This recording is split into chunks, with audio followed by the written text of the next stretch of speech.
Basically हमने पिछले lecture में मैनेजमेंट इन्फॉर्मेशन के जो पिछले पार्ट थे उसमें हमने काफ़ी कुछ मैनेजमेंट इन्फॉर्मेशन से रिलेटेड कवर कर लिया था।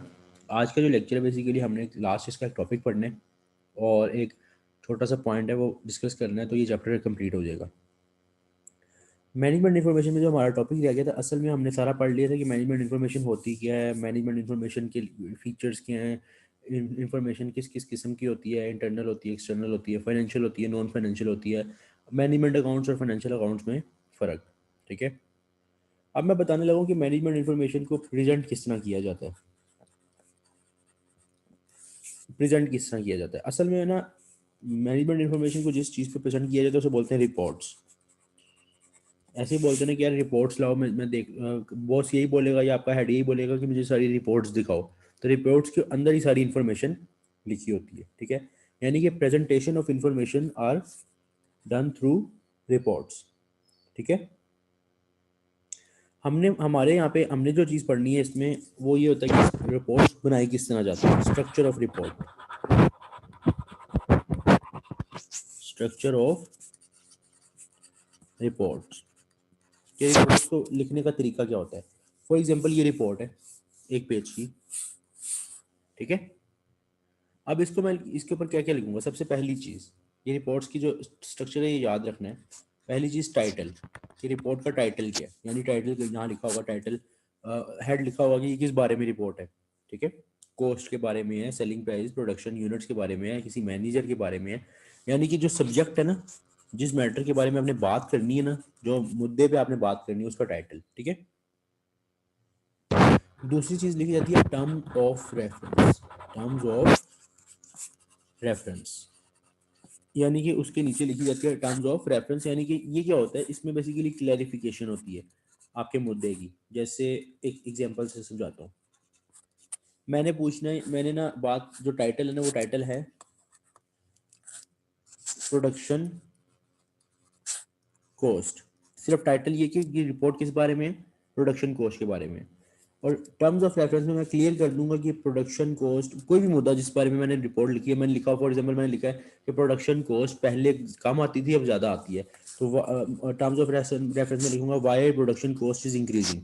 इसका मतलब कि मैं ना मुद्दे को थोड़ा क्लियर कर रहा हूँ अगले को, कि पहले लिखा मुद्दा, जो भी मैटर है, जो भी सब्जेक्ट है, फिर उसको क्लियर किया कि यार ये मैंने पूछा है, व्हाट हैज़ बीन रिक्वेस्टेड, मैंने ये पूछा। ठीक है, उसके बाद जनाब आपका आएगा इंट्रोडक्शन, रिपोर्ट का इंट्रोडक्शन। इंट्रोडक्शन में बेसिकली क्या लिखा जाता है कि रिपोर्ट आई किससे, मतलब किसको चाहिए और किसने भेजी है। ठीक है, मतलब who the report is from,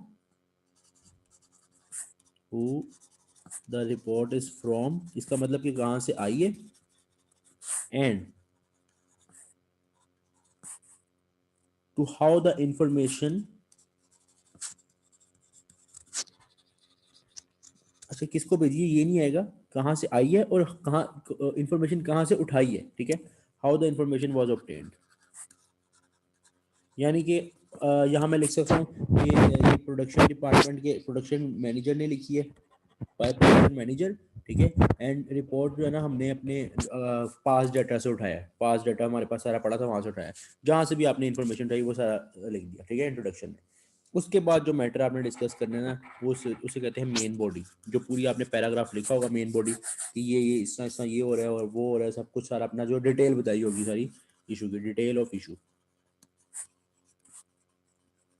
ठीक है, डिटेल बताई होगी। उसके बाद जब आपने डिटेल बता दी, सारा जो इन्फॉर्मेशन दे दी, एंड पे लिखा होगा कंक्लूजन। कंक्लूजन का मतलब कि आपका इस मतलब जो जिसने ये रिपोर्ट लिखी है उसका इस बारे में क्या ख्याल है। ठीक है, उसकी फाइंडिंग्स क्या है, फाइंडिंग्स मतलब उसको क्या मिला इस रिपोर्ट से। ठीक है, या फिर उसकी समरी एक किस्म की कह लो। ठीक है, समरी लिखी होगी कि अच्छा पूरे में ये कंक्लूड मैं ये करता हूँ। ठीक है, उसके बाद सबसे नीचे इसका एक और पार्ट होता है जिसे बोलते हैं रिकमेंडेशन।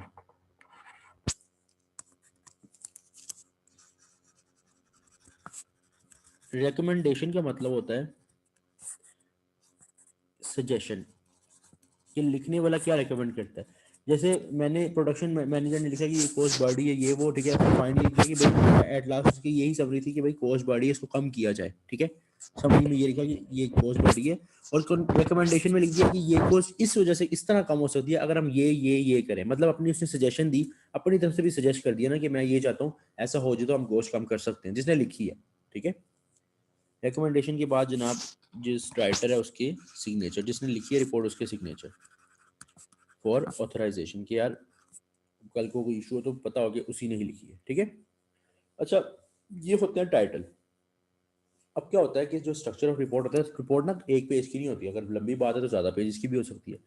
तो 3-4 पेजेस की रिपोर्ट तकरीबन, फॉर एग्जांपल अगर है तो उस पर सारा कुछ लिखा हुआ है। एक आखिरी पेज पे ना, यहाँ से सिग्नेचर पे रिपोर्ट एंड हो जाती है, लेकिन रिपोर्ट के सिग्नेचर के आगे आखिरी पेज पर एक चीज़ लिखी होती है, उसे बोलते हैं एग्जेक्टिव समरी। ये भी स्ट्रक्चर ऑफ रिपोर्ट का पार्ट है। एग्जेक्टिव समरी का मतलब ये होता है, एग्जीक्यूटिव समरी का मतलब क्या होता है कि अगर किसी कोई बंदा रिपोर्ट पकड़ता है, वो 4-5 पेजेस पूरे नहीं पढ़ सकता, फॉर एग्जांपल उसको टाइम नहीं है उसके पास, या उसको देखने की यार पूरी रिपोर्ट में क्या बेसिक बात क्या हुई हुई है। जैसे अगर आपने कभी नॉवल या किसी किताब को देखा हो, को पढ़ने का शौक हो, या फॉर एग्जांपल अगर आपने कहीं लाइब्रेरी में कहीं देखी हो इस तरह की किताब, उसको आप जब उसका बैक साइड देखते हो किताब की, तो उसमें एक ना कह लो एक समरी सी लिखी होती है कि पूरे मुद्दे की बात लिखी होती है थोड़ी थोड़ी करके, जिससे बंदे को ये पता चल जाता है कि बात अंदर ये हो रही है, ये सारी बातें हुई हैं। ठीक है, तो वो ये होता है जिसको पूरी नहीं पढ़नी होती समरी, जिसको होता है टाइम की कमी की वजह से पूरी नहीं पढ़ पाता, 4-5 पेज नहीं पढ़ सकता, वो हाली एग्जेक्टिव समरी पढ़ के भी गुजारा कर सकता है सिर्फ।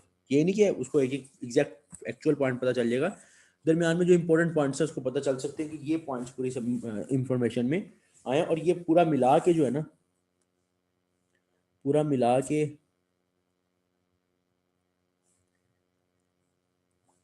क्या बनेगा रिपोर्ट का स्ट्रक्चर। ठीक है, तो ये आपके पास ही स्ट्रक्चर ऑफ रिपोर्ट है। यहां तक क्लियर है तो यस लिखो।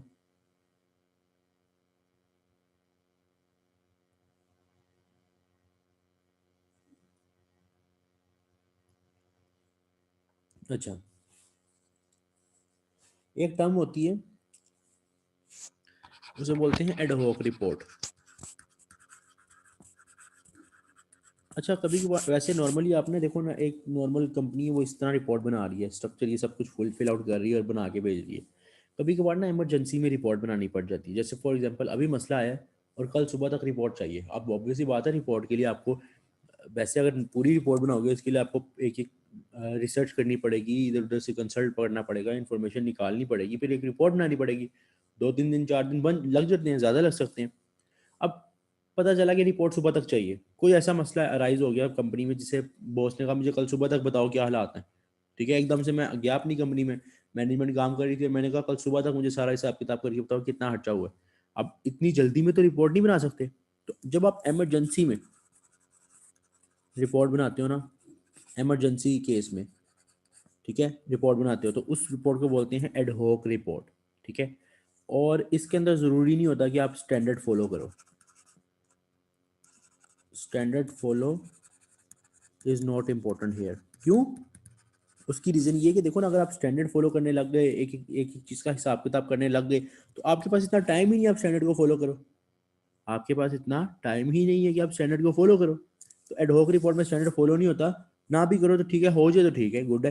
लेकिन अगर नहीं फॉलो होता स्टैंडर्ड प्रॉपर, जिस तरह चल रही है रिपोर्ट वैसे नहीं बनाई जा रही, तो एडहॉक रिपोर्ट जल्दबाजी में बनाई जाने वाली है, तो इस वजह से इसमें कोई इशू नहीं होता। और ये इमरजेंसी केस में रिपोर्ट जो बनती है उसे बोलते हैं एडहॉक रिपोर्ट।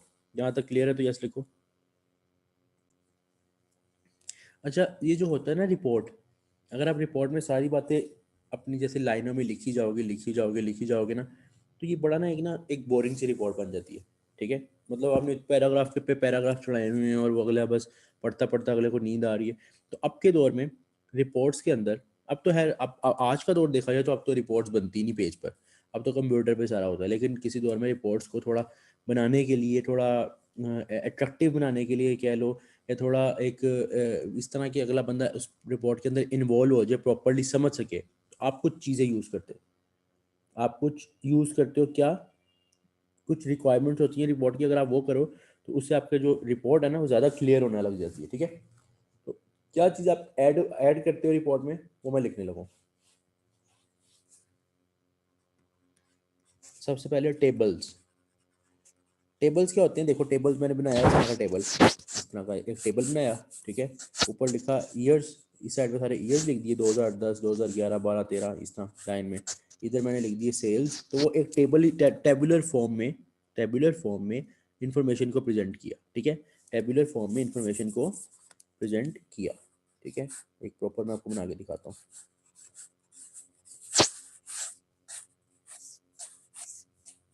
ये टेबल है, यहाँ लिखा हुआ है 2001 2002 2003 2004 और 2005। इधर मैंने लिखी सेल्स, कॉस्ट, यहाँ मैंने सारी चीज़ें लिख दी सेल्स, उससे मैंने कंपैरिजन किया। तो देखो अब जो चीज़ मैंने पैराग्राफ फॉर्म में लिखनी थी कि इस साल की ये सेल थी, इस साल की ये सेल थी, इस साल की ये कॉस्ट थी, मैंने उसको टेबुलर फॉर्म में, जब टेबल्स की फॉर्म में किया तो वो ज़्यादा क्लियर हो गया समझने के लिए। टेबल्स बना लो, बार चार्ट्स।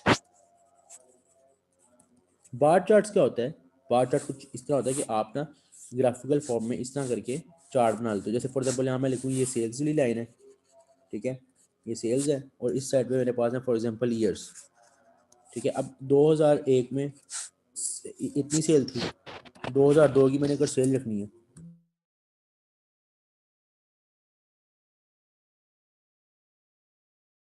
तो वो इतनी सेल है। 2003 उससे अगले साल में शायद कम हो, फिर किसी की ज़्यादा हो। तो अब जो मैंने लिख के बताना था कि इस साल ज़्यादा है इस साल कम है, वो अगला बंदा एक दफ़ा ये देखेगा ना, उसको अंदाज़ा हो जाएगा कि चीज़ों को किस तरह, मतलब सेल किस तरह चेंज हुई है। तो बार चार्ट्स अगर कभी आए तो इस बार चार्ट्स का मकसद क्या होता है, टू कंपेयर, फॉर कंपेरिजन। अजान हो जाए फिर कंटिन्यू करता हूँ। अच्छा तो बार चार्ट की हम बात क्या कर रहे थे कि अगर कोई चीज, अगर कोई हमने डाटा को कंपैरिजन करना है ना आपस में, सालों में, मुख्तलिफ सालों में कंपैरिजन करना है ओवर द ईयर, तो कंपैरिजन के लिए क्या यूज़ करेंगे, बार चार्ट। टेबल तो बस टेबुलर फॉर्म के बारे में कुछ नहीं है, ये कि आप डाटा को इजीली रिप्रेजेंट कर सकते हो। बार चार्ट से भी इजीली रिप्रेजेंट कर सकते हो, लेकिन बार चार्ट अगर कभी बोले कि डाटा को आपने कंपैरिजन करना है, अब देखो ना कंपैरिजन हो रहा है ना कि 2001 की सेल कम है, 2002 की ज़्यादा, 2003 की सबसे कम है, 2004 की फिर उससे ज़्यादा है। तो कंपैरिजन के लिए जो चीज़ यूज़ होती है वो हमेशा बार चार्ट होती है। वो इस तरह पूछ लेता है कि कंपैरिजन करना चाह रहा है डाटा डाटा फॉर्म में, तो क्या क्या करे, तो बार चार्ट बना ले, ठीक है। अब देखो तीसरी चीज पे आप क्या ऐड कर सकते हो, लाइन ग्राफ। लाइन ग्राफ कुछ यूं होता है, लाइन ग्राफ कुछ इस तरह होता है, देखो इस तरफ ईयर्स हैं और इस तरफ फॉर एग्जांपल सेल्स हैं, ठीक है। लाइन ग्राफ इस तरह होता है, एक सेल ये फिर नीचे फिर ज़्यादा फिर उससे नीचे। अब देखो लाइन ग्राफ इस तरह होगा, इस तरह नीचे ऊपर नीचे ज़्यादा, इस तरह होता है, ठीक है। तो लाइन ग्राफ में क्या होता है कि आप मुख्तलिफ ईयर्स के डाटा को मिलाते हो आपस में, ठीक है। इस तरह भी रिप्रेजेंट किया जा सकता है। अक्सर आप लोगों ने मैच अगर कोई देखता हो शौक से, तो उसमें इस तरह के वो स्कोर्स टाइम के साथ साथ स्कोर्स कितना करें वो पता चल जाता है कि वो उस पॉइंट पे थे, एक टीम इस पॉइंट पे यहाँ तक थी, एक टीम इतने आवर्स पे यहाँ तक थी। तो डाटा जो कंपनी के हिसाब से जो होता है वो इस तरह ईयर्स और सेल्स या जो भी चीज़ को देखना है उसको इस तरह रिप्रेजेंट किया जा सकता है। लेकिन लाइन ग्राफ कंपेरिजन नहीं होता यहाँ पे, लाइन ग्राफ में कंपैरिजन नहीं, लाइन ग्राफ में आप ट्रेंड देखते हो। ट्रेंड, ट्रेंड का मतलब क्या होता है, ट्रेंड का मतलब होता है कि company over the period of time ऊपर जा रही है, ये नीचे आ रही है। जैसे देखो ये 2001 है पहला साल, और जो ये वाला पॉइंट है ना, ये वाला ये 2005 है। अब आप ट्रेंड किस तरह पता चलेगा, ट्रेंड ये होता है कि देखो क्या कंपनी, जब कंपनी ने स्टार्ट किया था बिजनेस करना और आज ऊपर आई है, इन ऑन एन एवरेज, दरमियान में ऊपर भी जा रही है नीचे भी आ रही है, लेकिन over the period of time 5 सालों में ऊपर आई है कि नहीं, तो बिल्कुल ऊपर आई है। पहले पहले यहाँ तक थी सेल्स, अब 2005 में यहाँ तक आ गई है। तो इसे बोलते हैं कि ये इंक्रीजिंग ट्रेंड है। अब एक कंपनी है, एक कंपनी है, टेबल्स का मैं रिपीट कर देता हूँ। एक कंपनी है, लाइन ग्राफ का सुनो कि एक कंपनी है फॉर एग्जांपल, उसके सेल्स पहले इधर थी, फिर नीचे, फिर नीचे नीचे नीचे आती है, यहाँ तक आ गई है लाइन ग्राफ के थ्रू।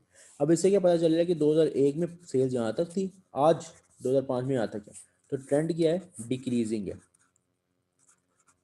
डिक्रीजिंग इंक्रीजिंग में पढ़ना नहीं है, ट्रेंड का मतलब समझा रहा हूँ कि हम आज से 4-5 साल पहले कितने थे, किस लेवल पे थे, आज किस लेवल पे, इसे बोलते हैं ट्रेंड। तो लाइन ग्राफ हमेशा ट्रेंड के लिए यूज होता है। लाइन ग्राफ और बार चार्ट क्लियर हुआ, पहले ये बताओ, ये दोनों क्लियर हुए हैं।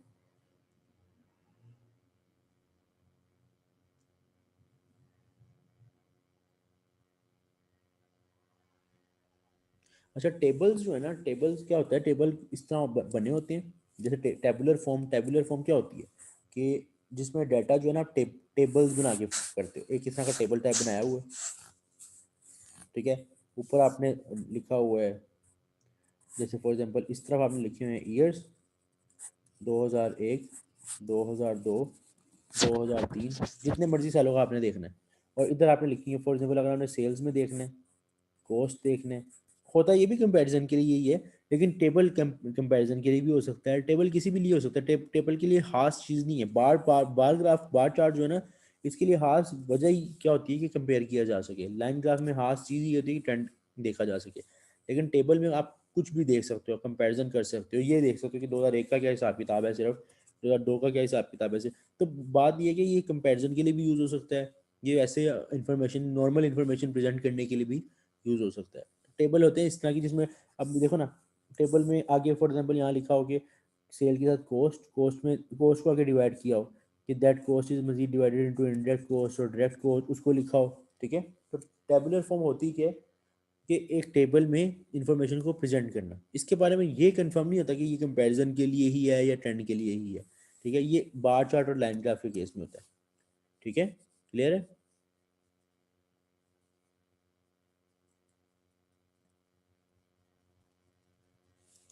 अच्छा, एक चौथी चीज होती है पाई चार्ट। असल में पाई चार्ट ये होता है, देखो आपने कभी देखा होगा इस तरह एक गोल, एक मिनट बोल रहा हूँ, यहाँ पे रखता हूँ, ड्रॉ में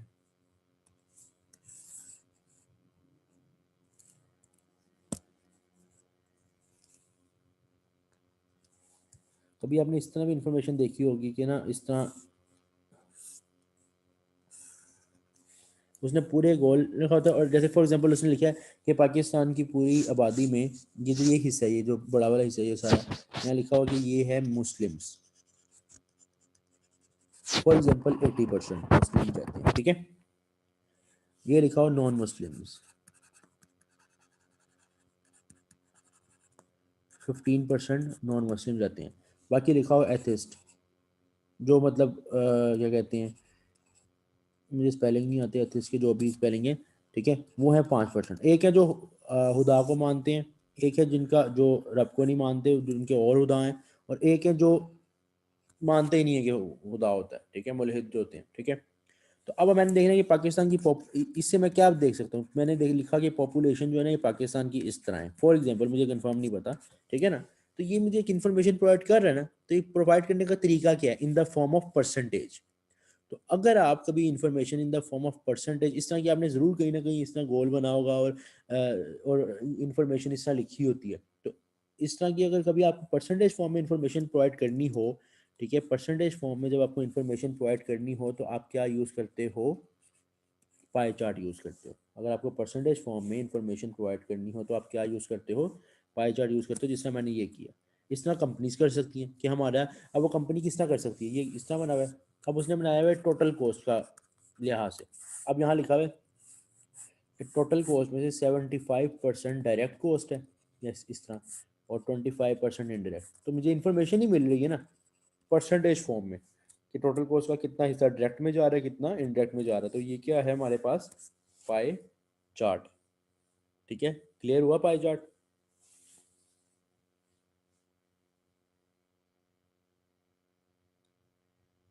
हाँ, तो ये आपके पास क्या था, मैनेजमेंट इंफॉर्मेशन की प्रेजेंटेशन का तरीका, ठीक है। इसके अंदर जो चीज़ें इन्वॉल्व हैं जो इसको प्रेजेंटेबल बनाती हैं, वो ये चार चीज़ें हैं, और बाकी मैंने आप लोगों से ये डिस्कस की।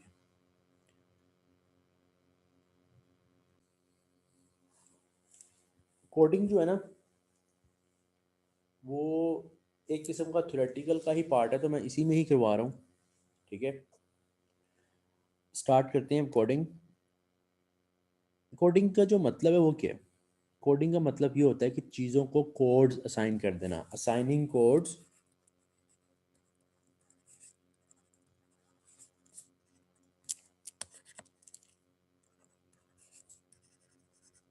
असाइनिंग कोड्स जैसे कोडिंग है, लेकिन हमारा चैप्टर का नाम कोस्ट कोड्स है बुक में देखा जाए तो, असाइनिंग कोड्स टू कोस्ट, मतलब मुख्तलिफ खर्चों को कोस्ट असाइन कर देना। जैसे फॉर एग्जांपल मैंने कोड असाइन किया गया कि जो बंदा प्रोडक्शन से रिलेटेड है उसके लिए कोड है 01, जो सेलिंग से रिलेटेड है उसके लिए है 02, जो एडमिनिस्ट्रेशन में काम करता है उसके लिए है 03। ठीक है। अब कोई बंदा काम करता है सेलिंग में, मैं उसका पूरा नाम उसका डाटा निकालने की ज़रूरत नहीं है, मैं बोलूँगा इसका कोड है 01। ठीक है। तो लोग जो जो कंपनी के बंदे होंगे उनको समझ आ जाएगा ये प्रोडक्शन से रिलेटेड है। मैं बोलूँगा 02, उनको पता चल जाएगा ये सेलिंग से रिलेटेड है। ठीक है। अब फॉर एग्जांपल पहले जो मैं लिखूंगा पहले हिस्सा वो मैं ये लिखूंगा कि डिपार्टमेंट किस डिपार्टमेंट का है। ठीक है ना, किस डिपार्टमेंट से रिलेटेड है वो कोड है। ठीक है, ऐसा ही है। दूसरी चीज़ मैं लिखूंगा कि उसका जो टाइम है शिफ्ट, शिफ्ट के हिसाब से भी कोड में लिख देता हूँ। पहले मैंने डिपार्टमेंट्स लिखे ना सारे, उसके लिहाज से कोड लिखा, फिर मैं शिफ्ट्स के लिहाज से लिखता हूँ कि एक है जो मॉर्निंग शिफ्ट है, जो कंपनी में मॉर्निंग शिफ्ट में आता है उनका कोड है फॉर एग्जांपल 23। ठीक है, फॉर एग्जांपल मैंने अपने अंदाजे से बताया। जिनकी इवनिंग शिफ्ट है उनका कोड है 24। ठीक है। तो अब मैंने लिखा फॉर एग्जांपल, ये आप लोगों ने बताना है, एक बंदे का कोड है 0324। हाँ, ये तो नंबर ही लिखा गया वारिद का, लेकिन 0324 ये किसका कोड है? ये ना बोल देना वारिद का या जैज़ का, ये बताओ ये किसका कोड है? जो बंदा है ये बंदा किस डिपार्टमेंट में काम करता है, मुझे पहले ये बताओ। 0324 से क्या पता चल रहा है किस डिपार्टमेंट से काम, किस डिपार्टमेंट में काम करता है?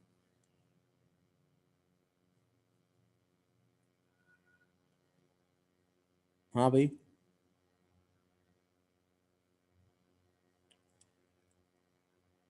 एडमिन में काम करता है। क्यों? क्योंकि 03। और ये क्या ये बंदा मॉर्निंग शिफ्ट में है या इवनिंग शिफ्ट में है? इवनिंग शिफ्ट में। तो इस तरह आपने क्या करना है, कोड्स को देखना है और समझना है, और आपको देगा एमसीक्यू में इसका मतलब ये, इसका मतलब ये, तो इससे रिलेटेड कोड क्या बनेगा।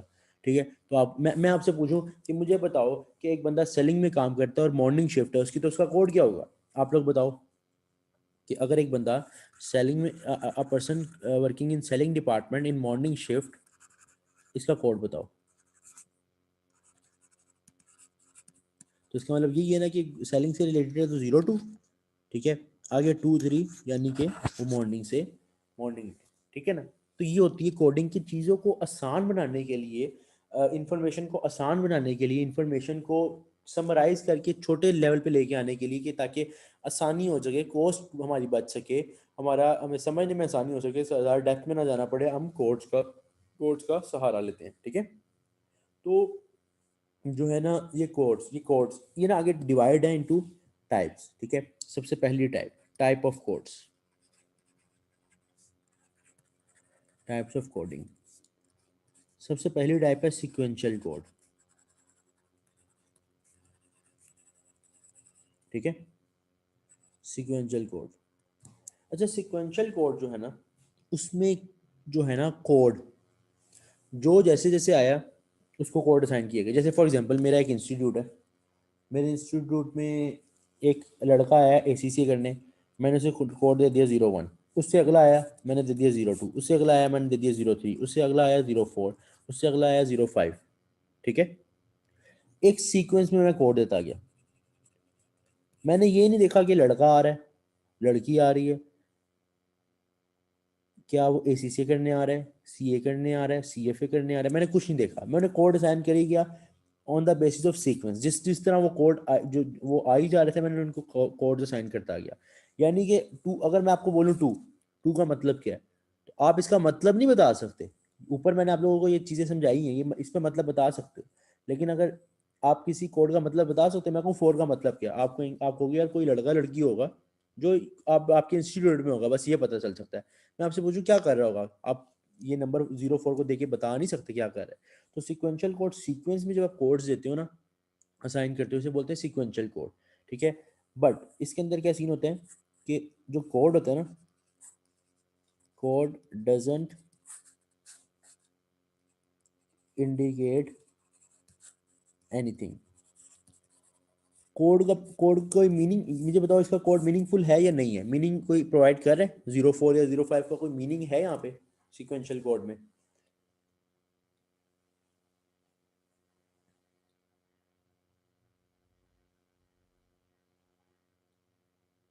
बिल्कुल, इसका कोई मीनिंग नहीं है, मतलब 05 ये ठीक है, आपने क्या कहते हैं 05 किसी लड़के लड़की को कोई पढ़ने आया उसको साइन किया, लेकिन कोई मतलब नहीं बता रहा।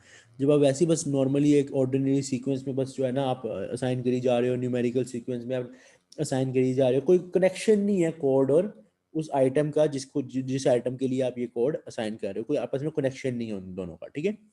इसे बोलते हैं सीक्वेंशियल, जो एक सीक्वेंस में हो लेकिन उसके साथ कोई मीनिंगफुल ना हो वो कोड, ठीक है। मैंने फॉर एग्जांपल अपनी मर्जी से देखा, मैंने कॉस्ट बिजनेस के हिसाब से देखा जाए, मैंने कहा जो प्रोडक्शन कॉस्ट है उससे रिलेटेड जो खर्चा होगा उसको हम असाइन करेंगे 31, जो सेलिंग कॉस्ट है उसको हम उसी से 32, जो ये कॉस्ट है। अब मैंने कॉस्ट को असाइन तो कर दिया, लेकिन मैं 31 के अंदर 3 और 1 अलग अलग कुछ इंडिकेट नहीं कर रहे। वो ये कह रहे हैं कि खर्चा है, हमें पता, मैं आपको बोल दूं 33, तो आप कहोगे हाँ खर्चा है, लेकिन आपको ये नहीं पता कि 3 का क्या मतलब है, मतलब अपने मर्जी से साइन कर दिया, इसके मैंने कोई लिंक नहीं रखा। यहाँ पे तो मैंने लिंक रखा ना कि इसका एग्जैक्ट मतलब 01 का प्रोडक्शन है, ठीक है। इसके अंदर लिंक नहीं, एक सीक्वेंस मैंने बस दे दिया कॉस्ट को, ठीक है। आगे देखो, नंबर बी, नंबर बी यानी second second type of coding. इसका मतलब है ब्लॉक कोड। ब्लॉक कोड का दूसरा नाम है ग्रुप क्लासिफिकेशन कोड।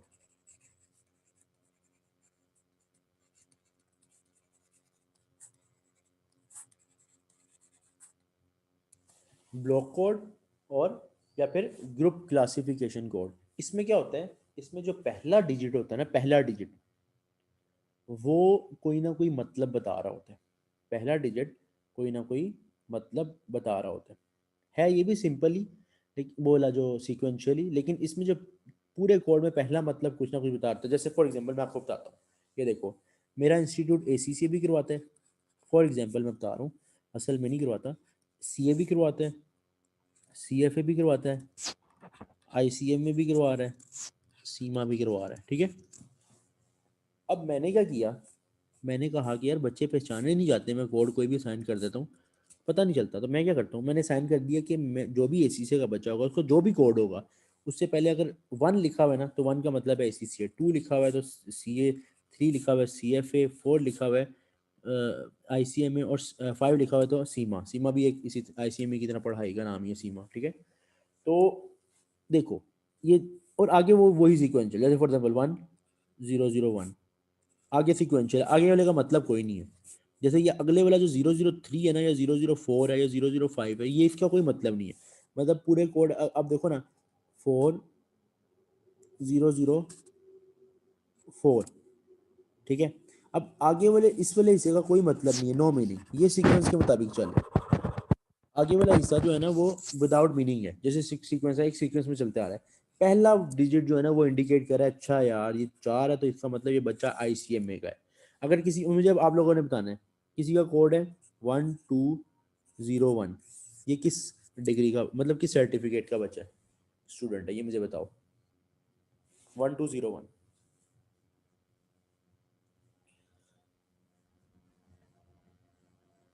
ACCA का स्टूडेंट। आप आपने 201 को देख के कुछ नहीं देखा, आपने यहाँ पे 201 को देखा भी नहीं, आपने इसको मुंह भी नहीं लगाया।